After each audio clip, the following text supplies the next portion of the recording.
Conforme convocação, a presente reunião foi agendada para realizarmos a audiência pública da comissão com a presença do Dr. Juarez Cirino dos Santos e do Dr. Rogério Sanches Cunha, para debatermos esse tema tão importante que é a reforma do Código Penal brasileiro. Aqui na mesa já se encontra o nosso relator, senador Pedro Taques, e eu convido o Dr. Juarez Cirino dos Santos para sentar aqui à nossa mesa.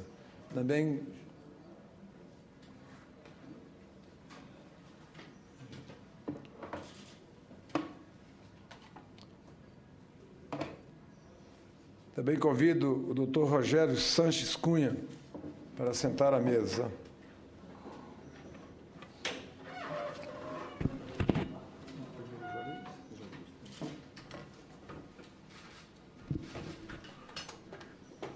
Vamos cumprimentar, né? Vou dar a palavra primeiro ao senhor.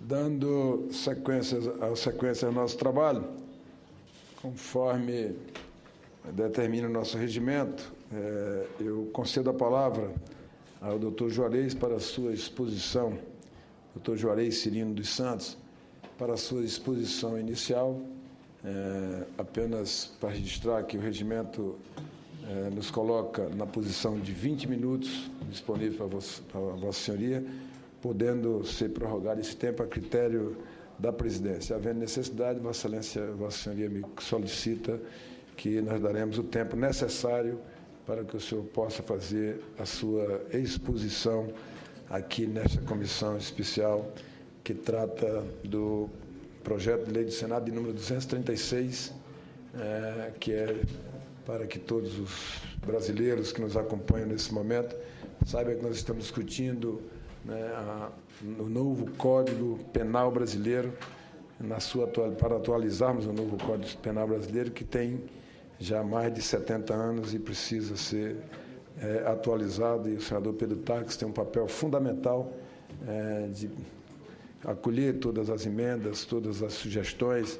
Nós temos recebido sugestões do Brasil inteiro e todas as sugestões que essa presidência tem recebido, tem encaminhado ao senador Pedro Taques, sem deixar de dar atenção a nenhum tipo de expediente, a nenhum tipo de provocação ou nenhum tipo de contribuição que possa chegar a essa comissão, porque o nosso desejo é de fazer um amplo debate para que essa comissão e o nosso relator possa fazer um substitutivo, né, ao projeto inicial que foi dado uma contribuição pelos juristas brasileiros ao Senado da República e depois condensado e já bastante amadurecido em relação a todas as demandas que nós recebemos nessa comissão, assim como os debates feitos em reuniões administrativas internas, apresentado também já um pré-relatório que vai ser modificado até chegarmos a um relatório substitutivo final da autoria,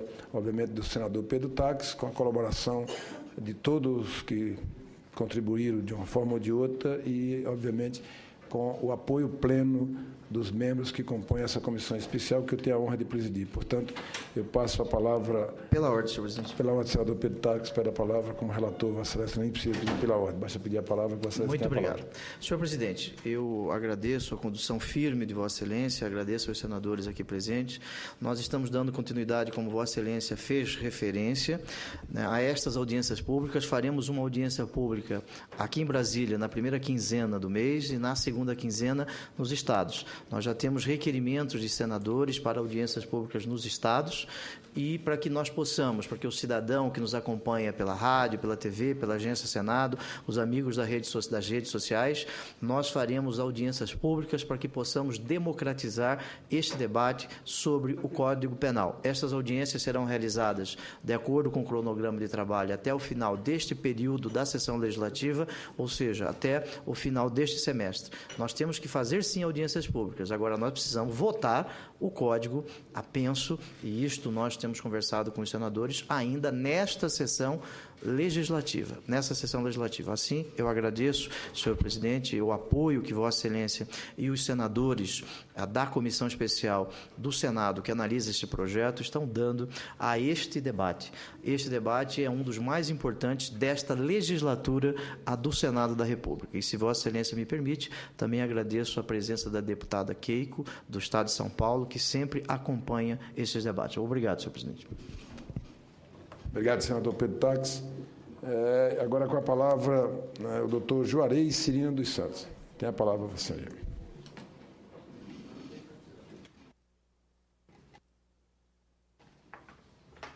Muito obrigado, senador Eunício Oliveira, que preside esta audiência pública sobre a reforma do Código Penal.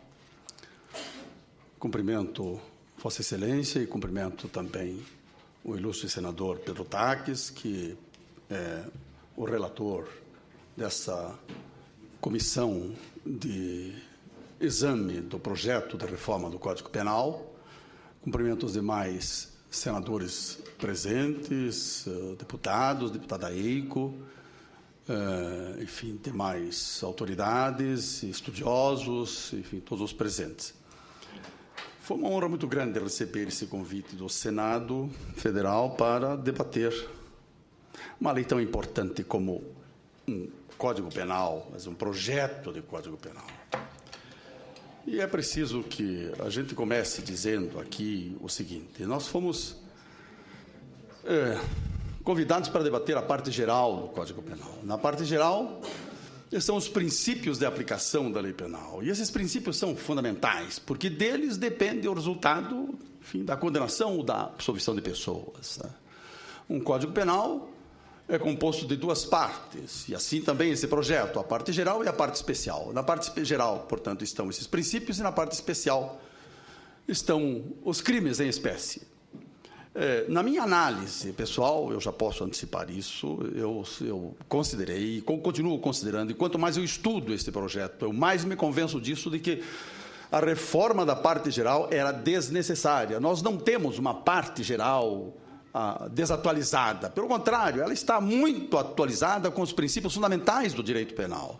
É uma parte que é moderna. E só para dar uma ideia, por exemplo, o Código Penal alemão é de 1876 e ele vem sendo modificado com mudanças e modernizados, e é um código moderno, com mudanças setoriais. É uma reforma radical que muda artigos. A parte especial, sim. Eu acho que a parte geral não tinha necessidade de uma reforma na parte geral. Talvez na questão do erro de proibição, em relação, por exemplo, à questão do desconhecimento da lei, precisássemos aqui, porque tem uma norma ali que é contrária ao princípio da culpabilidade que está no Código atual. Talvez aí sim, mas também em relação às penas restritivas de direito, porque há uma certa confusão normativa. Mas no mais, não. Isso se faria com uma simples mudança. Quer dizer, agora na parte especial, sim. Aí nós precisávamos efetivamente de uma reforma. Porque precisávamos incorporar toda essa legislação esparsa, a legislação extravagante, leis especiais, como os crimes contra enfim, a ordem tributária, contra a ecologia, contra o sistema financeiro, enfim, estamos contra enfim, a ordem econômica. Temos crimes fora do Código, que o Código tem que conter os crimes. E aí, pelo princípio da codificação, tínhamos que trazer essa legislação para o Código Penal. E aqui eu acho também que a Comissão de Juristas perdeu a oportunidade de fazer uma grande reforma, no sentido de uma reforma humanista e seletiva. Precisávamos aqui fazer uma descriminalização, porque temos crimes demais. Quer dizer, temos crimes demais. Não, os especialistas não sabem o que é crime e o que deixa de ser crime, porque tamanha é a legislação penal no Brasil. Então, precisávamos descriminalizar, porque tem muitos crimes aqui que são mesmo inconstitucionais, que foram incorporados. Precisamos despenalizar, porque temos penas excessivas e não se resolvem conflitos sociais com penas criminais. Precisamos fazer isto. E precisamos desinstitucionalizar, no sentido de retirar as pessoas. Também temos gente demais nas prisões. O Brasil é um dos países que mais punem no mundo. Nós não temos consciência disso, mas em 20 anos nós quintuplicamos a nossa população carcerária. Quer dizer, tomamos como referência os Estados Unidos, que é o país que tem mais gente encarcerada. Eles quintuplicaram a população carcerária em 30 anos, nós em 20 anos. Quer dizer, não tem aqui impunidade, é o que não existe. Precisamos mesmo desinstitucionalizar. Quer dizer, e esse projeto não contribuiu para isto. Quer dizer, em termos de sistema penal, sistema penitenciário, ao contrário, quer dizer, houve aqui uma valoração excessiva da reincidência criminal que prejudica a progressão de regimes. E houve que prejudica mesmo, depois podemos discutir essa questão. E houve a extinção do livramento condicional, da suspensão condicional da pena, que são institutos que no mundo inteiro que são utilizados, né? O parole, o probation nos Estados Unidos, no inglês, e aqui foram cancelados, porque há uma incompatibilidade com, enfim, as penas restritivas de direito, ou qualquer coisa assim, com a progressão do regime, o que é uma grande bobagem. Nós podemos perfeitamente compatibilizar esses institutos e dar-lhes uma nova valoração, e foram eliminados. Então, isso é uma coisa. Apenas, então, para dar a nossa posição geral em relação a esse projeto. Quando nos foi formulado o convite, nos foi dito que o objeto dessa discussão seria a parte geral do Código Penal. E é muito importante, porque aqui são os princípios fundamentais que decidem sobre a criminalização de pessoas. E eu tenho aí uma pequena fala, né, para fazer, mas eu não sei se eu vou conseguir terminá-la dentro do prazo. São 20 minutos e eu já gastei quase 5. Mas temos coisas importantes aqui para abordar. Se eu não colocar tudo nessa primeira fala, depois a gente discute essas questões. Em primeiro lugar, examinando esse projeto, o artigo 1º, que fala do princípio da legalidade. Eu não tenho nada contra o princípio da legalidade, está tudo muito certo. O problema aqui é o parágrafo único, diz assim, não apenas sem culpabilidade. Está certo. Mas acontece que isso parece estar comprometido com uma visão muito específica de São Paulo, de uma escola específica, minoritária em São Paulo, e fala da pena como da culpabilidade como pressuposto da pena. A culpabilidade não é pressuposto da pena. O pressuposto da pena é o crime. Quer dizer, aí, não é só a culpabilidade, quer dizer, é o crime que é pressuposto da pena. Então, a ação é pressuposto da pena, a tipicidade é pressuposto da pena, a juridicidade é pressuposto da pena, a culpabilidade é pressuposto da pena, também, claro, mas não só a culpabilidade. Quer dizer, aqui, sabem, atrela numa visão que amesquinha a culpabilidade. A culpabilidade tem elementos, depois podemos verificar, que se refere ao sujeito. Quer dizer, é o sujeito, não é mero pressuposto da pena. Tem uma função muito maior para cumprir no direito penal. E se queria colocar mais algum princípio aqui ao lado, colocou o princípio da legalidade, colocar o princípio da culpabilidade, muito bem. Mas então colocasse outros princípios, que existe um conjunto de princípios. E por que não aproveitar, então, esse parágrafo único para dizer o seguinte, que, enfim, a legalidade penal também é regida pelos princípios da culpabilidade, sim, da lesividade, não precisa de uma norma especial para falar do princípio da ofensividade, o princípio da proporcionalidade e o princípio da humanidade. Aí teríamos uma afeição moderna no Código. Se era para dar uma afeição moderna, então vamos aderir aos princípios. Nada melhor do que uma lei penal regida por princípios. Bom, agora eu quero passar para a questão do crime que aparece, isso é uma questão geral, questão do crime que aparece no artigo 14 seguintes do Código Penal. Aqui, efetivamente, a comissão teve uma boa intenção expressa no artigo 14, onde fala que a realização do fato criminoso exige ação ou omissão, dolosa ou culposa, que produz ofensa potencial ou efetiva, determinado bem jurídico. A segunda parte, se aderisse o princípio da lesividade, lá no começo eu não precisava repetir aqui, porque isso atinge daí todo o Código Penal. Mas aqui tem o seguinte, fala ação e omissão, aqui no artigo 14, e lá embaixo fala, considera-se causa a conduta. Por que não repetir ação ou omissão? Porque aqui ação ou omissão e aqui conduta. Quer dizer, essa questão de diversidade, quer dizer, a primeira coisa que você faz quando você trata de um Código Penal é a uniformização da linguagem. Mas isso não é o problema. Vamos passar por cima disso. É apenas uma observação en passant. Eu quero falar o seguinte. O parágrafo único aqui traz um conceito que é inaplicável. É inaplicável. Diz assim. O resultado exigido somente é imputável a quem lhe deu causa, a quem lhe der causa. Não é porque aqui no infinitivo, depois vai usar no pretérito perfeito, mas não tem importância. A quem lhe der causa. E se decorrer da criação o incremento de risco tipicamente relevante dentro do alcance do tipo. Eu duvido quem entenda isto. Eu duvido quem aplique isto. Duvido que a comissão explique o conteúdo disto aqui, inclusive. Eles incorporaram aqui uma ideia do Roxin, que é essa que dentro do alcance do tipo, que é importante na literatura, até mesmo na jurisprudência, mas na lei?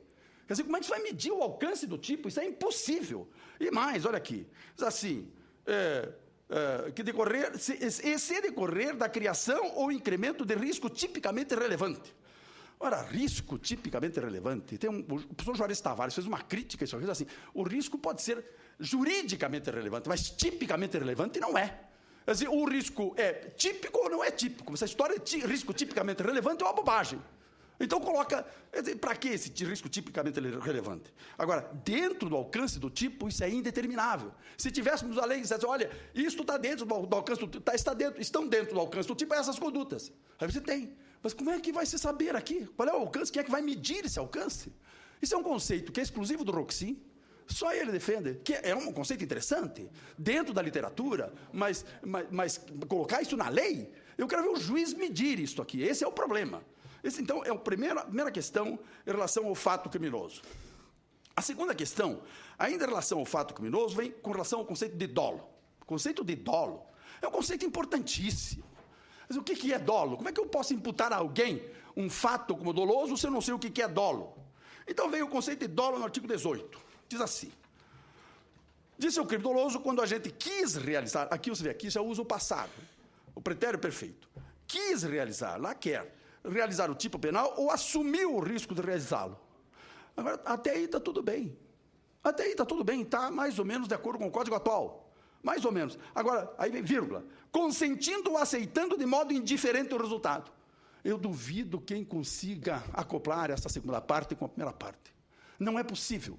Porque aqui existem duas teorias diferentes. A teoria do consentimento, que, enfim, exige a aceitação, que está desenvolvida no direito penal, que é uma teoria de Metzger, que exige a aprovação do resultado. E a teoria da indiferença, que exclui resultados indesejáveis. Agora, como é que eu posso, ao mesmo tempo, aceitar de modo indiferente, aceitar ou consentir de modo indiferente? Eu estou acoplando aqui duas teorias que são contraditórias. Não é possível, você adota uma teoria ou a outra. Assim, aqui, como sugestão, eu digo, poderia-se até fazer uma emenda, assim, pode até usar a primeira parte, assim, quer realizar o tipo penal, como ele diz assim, o tipo penal, ou assume o risco de realizá-lo, e esquece a segunda parte. Agora, se quer fazer uma definição moderna mesmo, poderia fazer assim. Mas a proposta seria, quer realizar o fato típico, não é o tipo penal que o sujeito quer, ele quer o fato típico. Quer dizer, coisa da realidade não é coisa da lei. Às vezes, quer realizar o fato típico, ou consente na realização de fato típico representado como possível. Aí seria admissível, porque essa é uma definição cientificamente correta e sabe, adotada na literatura e na jurisprudência. Mas não assim, como vem aqui. Em relação ao fato imprudente ou culposo, também aqui é um problema de linguagem. Vocês vão dizer, não, mas isso não é muito importante, mas parece que é uma linguagem meio leiga aqui, ou até dizia relaxada. Diz assim, que disse o fato culposo, quer dizer, quando a gente, em razão da inobservância dos deveres de cuidado exigíveis nas circunstâncias, realiza o fato típico. Olha, não são deveres de cuidado, não existe uma numeração desses deveres de cuidado. O que desenvolveu-se na literatura, na ciência, foi a noção de dever do cuidado, de dever de cuidado. Então, seria muito melhor dizer assim, quando o agente, por lesão do dever de cuidado, produz resultado típico, previsível. Aqui falta previsibilidade.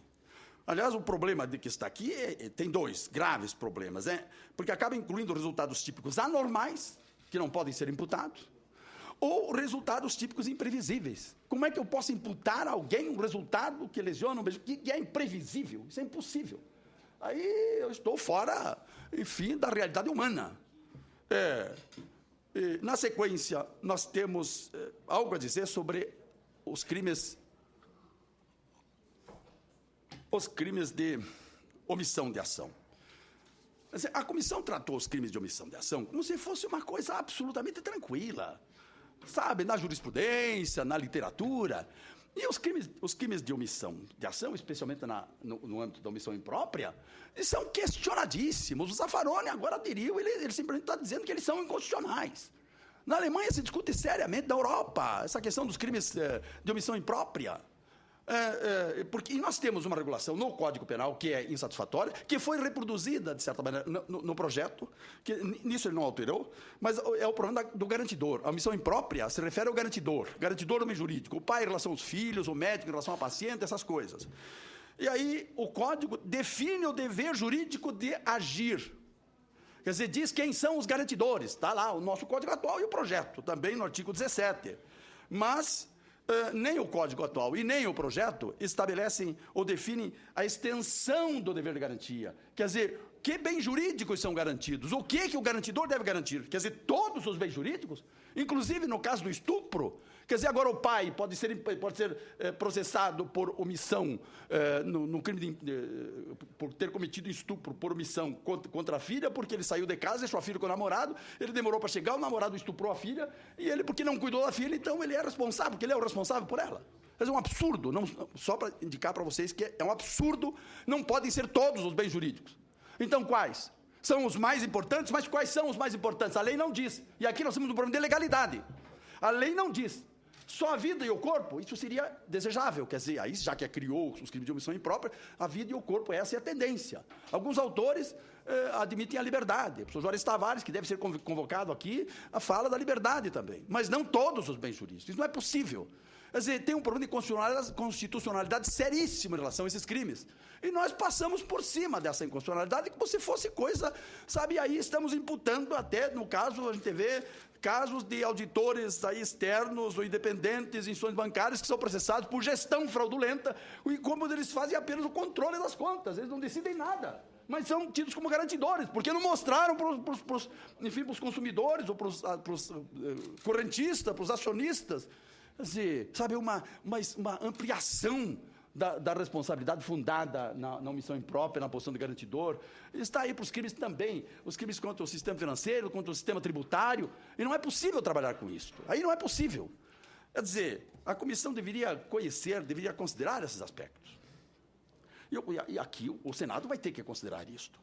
Eu quero falar sobre as justificações. Em primeiro lugar, fala aqui das justificações. Já logo aqui no artigo 28, diz assim, não há fato criminoso quando a gente o pratica. Ele vem 2 pontos. Mas não há fato criminoso, não. Quer dizer, não, a justificação não exclui o fato criminoso. As justificações, elas excluem o injusto, a ilicitude do fato. Então, não há injusto do fato, não há ilicitude do fato, não há fato criminoso, porque o fato criminoso, o fato continua existindo. O que exclui é a ilicitude do fato, é o injusto do fato.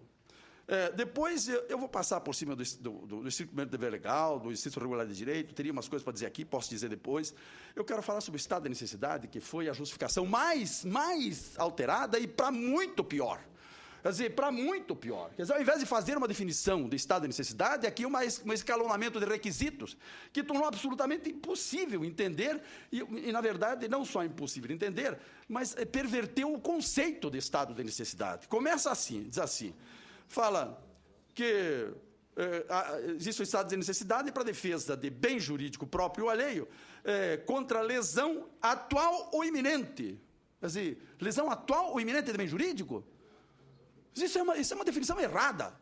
Errada. Isso aqui, mas isso é um absurdo. Por quê que é errada? Porque o estado de necessidade, no mundo inteiro, ele pressupõe um perigo atual, não lesão atual. Se há lesão atual, o bem jurídico já foi lesionado, não há mais estado de necessidade e vai se lesionar bem jurídico de terceiro inutilmente, porque já foi lesionado. Não existe lesão atual, é perigo atual. Por outro lado, fala lesão atual ou iminente. Não existe lesão iminente. Na lesão iminente não configura estado de necessidade. Não configura. Mas ele poderia assegurar uma situação de legítima defesa,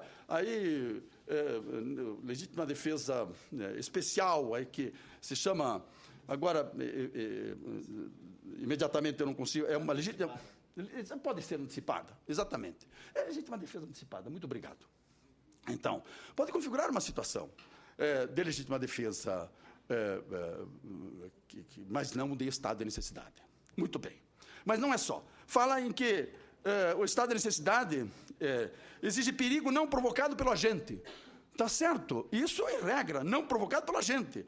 Quer dizer, doloso. Mas e se o agente provoca culposamente? Ele está impedido de se valer do estado de necessidade? Alguém que culposamente vira um barco e só tem um salva-vida, ele é obrigado a morrer afogado e não lutar pelo equipamento? Quer dizer, isso é um absurdo. Quer dizer, quando diz que o perigo não provocado pela gente, deveria distinguir o perigo doloso do perigo culposo, como o Código atual faz. Fala no dever, que o dever de evitar o perigo também exclui o estado de necessidade. Mas escuta, o dever, quer dizer, o bombeiro, o policial, quer dizer, agora ele tem que morrer? Quer dizer, digamos o bombeiro. não é? Numa situação de certeza de morte, ou de probabilidade de lesão grave, ou mesmo de morte. Aqui nós temos situações que excluem o dever. Então, ele não pode, ele não está impedido de usar o estado de necessidade. O bombeiro, por que o senhor não salvou a criatura que estava dentro das chamas? Porque se eu entrasse lá, eu morria com ela. É óbvio. Então, não é que quem tem o dever legal de enfrentar o perigo não pode se valer do estado de necessidade. Pode sim. Isso é da literatura. E ainda fala. Aqui tem uma outra coisa também. A questão da razoabilidade do sacrifício do bem jurídico ameaçado. Aqui fala, vem lá nos parágrafos subsequentes, não seja razoável exigir o sacrifício do bem jurídico, levando-se em consideração sua natureza ou valor, se for razoável, o sacrifício poderá ser afastado da culpabilidade, etc. A comissão aqui introduziu uma diferenciação que nunca existiu no direito penal brasileiro, que foi a diferença entre o estado de necessidade exculpante e o estado de necessidade justificante. Eu acho que nós resolvemos todas as situações aqui no Brasil como estado de necessidade justificante. E se nós podemos justificar, por que vamos exculpar? Se a justificação digamos, uma excludente de criminalidade mais forte. Mas, enfim, nada a opor. Eu tenho contra isto aqui. É que esta distinção, na verdade, não exclui a controvérsia na hipótese de bens jurídicos equivalentes. Não exclui, por exemplo, de vida contra vida. Porque esta é a questão de vida contra vida. Imagine dois alpinistas, esse é o exemplo clássico, pendurados de uma corda, que num acidente, numa escalada, que só pode conter um deles. E aí o que está na parte superior da corda, corta a parte de baixo. Claro, para essa teoria diferenciadora, então há uma exculpação. Mas para a teoria justificadora, diz que há aqui uma justificação. Isso tem importância, inclusive, na questão da indenização, etc. Mas, enfim, eu digo que esta diferenciação introduzida aqui na lei brasileira não acaba com a controvérsia. Porque quem defende a exculpação para essa hipótese vai dizer, não, mas a vítima não tem o dever de tolerar, por causa da questão da dignidade humana, etc. Mas quem defende a justificação diz assim, mas o autor age impelido pelo instinto fundamental do ser humano, que é o instinto de sobrevivência, que é a lei maior. Essa é a lei com maiúscula. Quem é que vai renunciar à sobrevivência? Bem, isso sobre o estado de necessidade. Quanto à legítima defesa, ela, na verdade, é um instituto muito... O estado de necessidade, quer dizer, por que a comissão não tentou fazer uma definição? Quer dizer, ao invés de escalonar requisitos, faz uma definição. Nós temos uma definição no Código Penal, melhor do que esta aqui. Não tem os problemas que esta aqui tem. Mas, enfim... Aí vem a legítima defesa. A legítima defesa é um instituto tecnicamente muito desenvolvido. Não há o que mudar. Mas há alguma coisa que foi acrescentada à legítima defesa, que é a chamada legítima defesa com limitações ético-sociais e que eu acredito que é uma espécie de avanço de civilização em matéria de legítima defesa. Existem situações em que a defesa já é necessária, mas ainda não é permitida. No caso, por exemplo, de agressão de incapazes, quer dizer, menores, bêbados, loucos, ou no interior da família, que exige procedimentos prévios, como o desvio da agressão, a defesa sem danos, uma ajuda de terceiros, suportar pequenos danos. E só se nada disso for possível é que aí a defesa necessária torna-se permitida. Eu acho importante, poderia acrescentar-se isso aqui. Não se acrescentou. Se acrescentou aqui um excesso impunível, desculpável, que acho que é um avanço muito bom, que fala do excesso, por exemplo, de legítima defesa determinado por, como fala a comissão, confusão mental ou justificado medo. Eu fui a primeira pessoa a falar disso no Brasil. O Código Alemão tem uma norma, se diz que a emoção e a paixão não são importantes, o Código tem uma norma que diz assim, não se pune o excesso de legítima defesa determinado por medo, susto ou perturbação. É uma norma importantíssima. E quando eu vi isso, mas aqui está uma situação de exculpação, sabe, que nós podemos adotar, porque isso já faz parte da legislação internacional. E aqui a comissão acrescentou, eu achei realmente um avanço. E, na área da culpabilidade, nós temos problemas sérios aqui, eu não posso discorrer sobre eles todos, só quero falar sobre algumas coisinhas para os senhores refletirem, que são importantes. A culpabilidade é um conceito complexo. Quer dizer, por isso aqui não é pressuposto da pena, porque é um conceito complexo estruturado sobre requisitos que devem existir no sujeito. O primeiro deles é esse, é a imputabilidade. Mas a imputabilidade é a capacidade de saber e de controlar o que faz. A culpabilidade não é só a capacidade de compreender o caráter criminoso do fato. É mais, é de determinar-se de acordo com essa compreensão. Determinar-se de acordo com a compreensão significa o quê? Significa controlar os impulsos, os instintos, os afetos. Isso que a psicanálise nos mostrou e que, de repente, é importante para o direito penal. Como é que podemos trabalhar com o direito penal que desconsidera isso? Os impulsos, os instintos, os afetos. E quando se trata de impulsos, instintos, afetos, os principais no ser humano são a agressividade e a sexualidade. Segundo a psicanálise, é isto. Ora, como é que podemos reger o direito penal? Dizer assim, a emoção e a paixão não excluem a imputabilidade penal. Mas quando isso está sendo admitido, por exemplo, impulsos, instintos, afetos são reações químico-neurônicas de sobrevivência individual que determinam os pensamentos e as ações humanas. Como é que podemos ignorar isso? E aí, quer dizer, essas formações agressivas hoje tem relevância, quer dizer, impulsos agressivos. Não os impulsos agressivos baseados no ódio e na ira. Faz-se uma distinção em psicologia. Mas os impulsos agressivos baseados, digamos, os impulsos fortes, no medo, no susto, na perturbação. Quem não sente medo? Quem não sente susto? Quem não se perturba em situações em que a sua vida corre um risco, por exemplo? E aqui se admite, por exemplo, eu achei que foi aqui tem uma coisa boa que o Código trouxe, porque ele admitiu, eu já falei, quer dizer, a questão do medo justificável ou da perturbação da consciência que eles propuseram. Mas se propuseram isso, então por que diz que a emoção e a paixão não excluem a imputabilidade penal? Esse é um problema seríssimo que requeria uma reflexão maior. Depois, a embriaguez. Eu vou falar uma coisa aqui que é preciso discutir no país, isto. A questão da embriaguez, voluntária ou culposa, que também não exclui a imputabilidade penal. O que se chama de actio libera in causa. A actio libera in causa é muito maltratada no Brasil. O cara bebeu, está embriagado, é actio libera in causa, mas não é assim. A actio libera in causa só se configura no caso de conjugação de duas ações. Uma ação anterior de autoincapacitação temporária com o propósito de praticar um crime determinado, ou sendo previsível praticar um crime determinado. Veja, estamos dando com dolo ou imprudência aqui.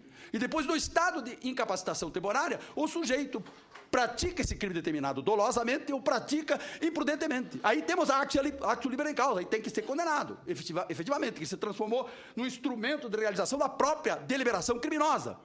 Mas essa não é a situação da maioria dos problemas de crimes cometidos em estado de embriaguez no Brasil. Nós temos aqui um problema prático muito sério. Como lidar com milhares de fatos violentos que se praticam todos os dias em situação de inimputabilidade por embriaguez e que não cabem dentro da actio libera in causa? Como lidar com isso? Sabe que os alemães resolveram isso? Eles criaram um crime que chama-se Vollrausch, quer dizer, embriaguez plena, e que diz o seguinte: qualquer crime cometido em estado de inimputabilidade por embriaguez, em que o sujeito não tinha a intenção de praticar um crime, esse crime pode ser punido com uma pena, até 5 anos. O juiz é que vai decidir, não tem pena mínima, até 5 anos. Poderíamos criar algo assim, porque nós estamos condenando pessoas quanto ao princípio da culpabilidade, quer dizer, que não sabiam o que fizeram, e que depois que passa o porre, mas por que eu fui fazer isto? Quer dizer, não tem consciência do fato. Como é que aí você pode aplicar uma pena? E aí, pelo contrário, nós aplicamos uma pena. Quer dizer, aplicamos uma pena como homicídio aí, sabe, não só qualificado, mas crime hediondo, com todas as consequências disso. Isso, e vai por aí. Na consciência do injusto também teríamos algo a dizer. Eu não sei quanto tempo eu tenho, senador, ainda, se é que tenho, mas se eu posso terminar a minha... Muito bem. Sim, você pode terminar o raciocínio, Vossa Excelência. Muito bem. Na questão, na consciência do injusto, que é excluída ou reduzida na hipótese de erro de proibição, evitável ou inevitável. O projeto está muito bem aqui. Ele começa bem. Reconhece o erro de proibição direto, fala a questão do desconhecimento da lei, faz aquela mudança, tira aquela expressão que está no código que atrapalha a compreensão, admite o erro de proibição indireto, mas ele exclui o erro de tipo permissivo, que tem que se tratar como os outros. E aqui foi uma conquista, foi um avanço. Quer dizer, ele muda um critério democrático e seguro, digamos, criado pela teoria limitada da culpabilidade, e bota um critério repressivo e inseguro, dado pela teoria rigorosa, só para dizer, porque não, para evitar a ideia de uma tentativa de crime culposo, de tratar como doloso, tratar um crime doloso como culposo. Quer dizer, a alternativa aqui seria repropor a norma sobre as discriminantes putativas. aqui, isso é só para vocês entenderem, o legislador trata o erro de tipo permissivo como se fosse erro de tipo que exclui o dolo, porque as representações do autor aqui caminham na mesma direção do legislador. Isso é, se existisse aquela situação que o sujeito supõe existir, a ação seria legítima. Então, caminham na mesma direção das representações do legislador, ao contrário dos outros erros de proibição, em que a sua representação, a representação do autor, caminha numa direção contrária às representações do legislador. Por isso que ele trata de uma forma mais branda e muito melhor. Bem, teríamos, sobre a exigibilidade, o projeto tem uma proposta até avançada, coisa assim, fala de outras referências, outras hipóteses de inexigibilidade. Mas por que não especifica essas outras hipóteses de inexigibilidade? Que existem muitas. Existem situações de inexigibilidade ou de exculpação tradicionais, como a coação irresistível e a obediência hierárquica que estão previstas. Existe uma situação nova, que é esse excesso excusável por confusão mental ou medo justificado, de que eu já falei. Mas existem outras muito importantes que podiam ser previstas. Quer dizer, não deixar isso para o juiz. Quer dizer, pode, pelo menos, exemplificativamente, como o fato de consciência, a provocação da situação legítima de defesa. Se não há saída para o autor, podemos discutir isso depois. A desobediência civil e o conflito de deveres. Caminhando para o final, o seu senador Eunício Oliveira, que preside a sessão, me permitir mais 2 minutos, eu termino, porque é tão importante isso, e isto tem que ser dito aqui no Senado. Vossa Excelência tem mais 5 minutos. Muito obrigado. Eu queria falar sobre o concurso de pessoas, que foi disciplinado no Código Penal, quase que mantendo a disciplina anterior. O projeto acrescenta uma nova disciplina, de tal forma que há uma dupla regulação da matéria. Há uma junção, como disse o Luiz Greco, aliás, eu até sugeri que convidasse o Luiz Greco, está na Alemanha, sabe, já fez doutorado, como também o Alaor Leite, que também está lá fazendo doutorado na Alemanha, e fizeram comentários críticos sobre o Código Penal, podem esclarecer muito os senadores aqui. O Luiz Greco fala da junção do velho com o novo. Tínhamos regras anteriores que disciplinavam do Código Penal, que foram inteiramente mantidas, que disciplinam o concurso de pessoas, e foram acrescentadas novas regras com o mesmo objeto, de tal forma que ficou uma dupla regulação. E agora o juiz vai ficar sem saber se utiliza aquela ou se utiliza essas. O problema mais sério aqui é o hibridismo teórico que disso resulta. Hibridismo teórico porque é uma integração de todas as teorias envolvidas em matéria de concurso de autores. Quer dizer, a teoria unitária, que define autor pela contribuição causal, a teoria objetiva formal, que define autor pela realização do tipo, a teoria subjetiva, que define autor, digamos, pela representação, quer dizer, quem manda, quem promove, e a teoria do domínio do fato, que define autor pelo controle na realização do tipo. Ou seja, há um conjunto de teorias de tal forma que qualquer conclusão pode ser justificada por qualquer teoria, e você nunca sabe. Você ataca por uma teoria, o juiz vem com outra teoria. Ou você vai por uma teoria, o promotor tem outra. Quer dizer, isso não é possível. A proposta que a gente tem aqui é simplesmente cancelar tudo que a comissão botou de novo em matéria de concurso de agentes e deixar o velho código aqui, porque está muito melhor. Para terminar, isto sim é importante, a tentativa. Na tentativa houve uma ampliação absurda da punibilidade, porque além dos problemas de definição, diz assim... Claro, a comissão partiu de um fundamento objetivo. Quer dizer, diz assim, iniciada a execução, quando iniciada a execução, o resultado não se consuma por circunstâncias alheias à vontade do agente. Está certo, é assim que está no Código Penal. E se ficasse só aqui, não tinha problema. Nós temos teorias para trabalhar a questão da tentativa, mas a comissão resolveu definir início da execução, e aí botou os pés pelas mãos. Por quê?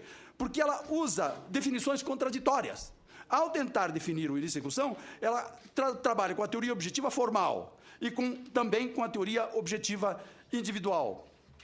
Porque diz assim, quando, se me perdoam, artigo 22, 24, só para, assim, ao início da execução, quando o autor realiza uma das condutas constitutivas do tipo, até aqui está tudo muito bem. Vamos trabalhar com a teoria objetiva formal, que é somente objetiva, não trabalha com o dolo, mas de qualquer forma, está ótimo. Agora, assim, vem a alternativa, ou, segundo o seu plano diretivo, pratica atos imediatamente anteriores à realização do tipo que exponham a perigo o bem jurídico protegido. Quer dizer, adota aqui a teoria objetiva individual, que é a teoria legislada no Código Penal alemão, que, enfim, eles defendem porque é a da lei penal alemã, mas junto com uma teoria incompatível, que é a teoria objetiva formal. E eu vou explicar por que há um problema aqui. Um problema porque são teorias que não são compatíveis, porque é uma coisa ou outra. Agora, uma coisa diz assim, o problema surge assim. O problema não está quando diz assim, quando o sujeito realiza a conduta constitutiva do tipo, porque aí há uma projeção para o interior do tipo. Quer dizer, aí estamos de acordo com a legalidade, se trata de uma ação executiva que não é inconstitucional. O problema está no recuo para o exterior do tipo, quer dizer, para fora do tipo, e, portanto, para fora da legalidade, quando assim, pratica atos imediatamente anteriores à relação do tipo. Imediatamente anteriores à realização do tipo, isso é fora do tipo, fora da legalidade. Como é que vamos punir isto? Quer dizer, atos preparatórios. Então, a definição de tentativa aqui consagra a teoria objetiva formal, que exige prática de ação executiva do tipo, e outra ação, quer dizer, mas admite um recuo para atingir ações preparatórias. A proposta minha seria, só para concluir, então, senador, seria excluir a segunda parte, a teoria objetiva individual, na versão dominante, ou simplesmente, se se quer adotar isso, posso dizer o seguinte: o autor realiza, conforme o plano do fato, conduta constitutiva do tipo legal. Aí estamos tudo bem. Nós botamos a questão subjetiva, conforme o plano do fato, conduta constitutiva do tipo legal. E não teríamos problema de ampliar a punibilidade da tentativa. Muito obrigado, senadores, pela paciência, mas era preciso dizer essas coisas nesse fórum.